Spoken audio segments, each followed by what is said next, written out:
So there you have it. How to draw intuitively, how to use your mind, how to use your emotions, how to use your fingers, and how to use very basic.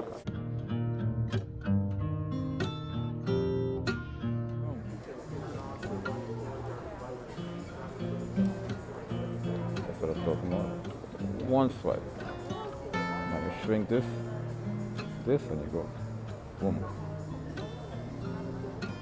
There you go. Right. Just right. There you have it. What is it missing? It's good.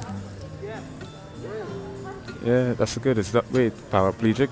B B missing some legs. Oops. I apologize. Let's give this B some legs, yo.